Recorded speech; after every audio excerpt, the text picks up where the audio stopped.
দর্শক, এই মুহূর্তে রাঙামাটি নির্বাচনে হালচাল জানবো। এই বিষয়ে বিস্তারিত জানাতে আমাদের সাথে যুক্ত হচ্ছেন সহকর্মী জিয়াউল হক। জিয়া।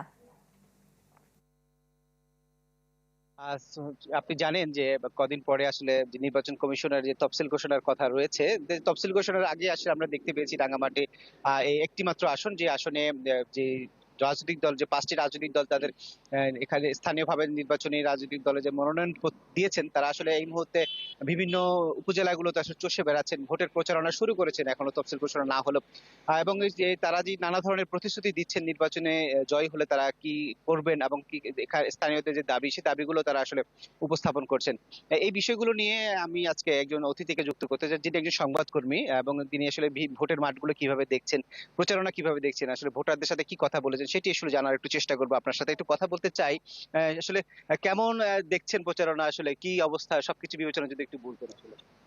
রাঙামাটি আসলে দেশের সবচেয়ে বৃহত্তর জেলা এই রাঙামাটি। এই জেলায় সেই হিসেবে কিন্তু সংসদীয় আসন মাত্র একটি। তো দেশের অন্যান্য জেলার তুলনায় আমি যেটা বলবো যে রাঙামাটিতে আসলে এখানকার নির্বাচনের হালটা সম্পূর্ণটাই ভিন্ন। এখন পর্যন্ত আমরা দেখতে পাচ্ছি যে বিশেষ করে 5টি রাজনৈতিক দলের মনোনয়ন, প্রার্থীদের মনোনয়ন তারা মোটামুটি নিশ্চিত করেছে। এর মধ্যে জামায়াত এবং বিএনপি তারা আসলে অলরেডি মাঠ পর্যায়ে তারা চষে বেড়াচ্ছেন, বিভিন্ন প্রতিশ্রুতি দিচ্ছেন। বা আমরা যেটা দেখেছি, সাধারণ ভোটাররা তাদের প্রতিশ্রুতির চেয়ে বড় কথা হলো তারা যেটা বলছেন সেটা হলো যে তাদের প্রত্যাশা পূরণ করতে পারবে বা এই এলাকার শান্তি শৃঙ্খলা সম্প্রীতি বজায় রাখতে পারবে, এই ধরনের প্রার্থীগুলোকে তারা বেছে নেবেন বলে ভোটাররা আমাদেরকে বলছেন।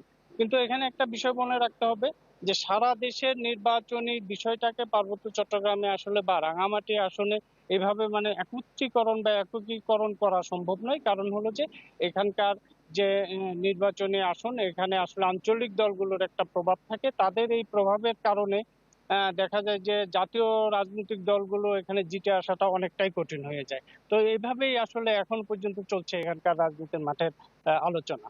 ধন্যবাদ আপনাকে। আসলে যেমনটি বলছিলেন, জাতীয় নির্বাচন বা এসব সংসদীয় আসনে আসলে এই জাতীয় দলগুলো যে অংশগ্রহণ করছে, সবকিছু নির্ভর করছে আঞ্চলিক দল আসলে নির্বাচন করছে কিনা। সেই তার উপরে আসলে নির্ভর করবে আসলে জয় পরাজয়ের সবকিছু এখানকার পরিস্থিতি। এ ছিল রাঙামাটি নির্বাচনের প্রচারণার সবশেষ তথ্য আমার কাছে। জিয়া, ধন্যবাদ আপনাকে। দর্শক, রাঙামাটির নির্বাচনী হালচাল নিয়ে জানাচ্ছিলেন সহকর্মী জিয়াউল হক রাঙামাটি থেকে।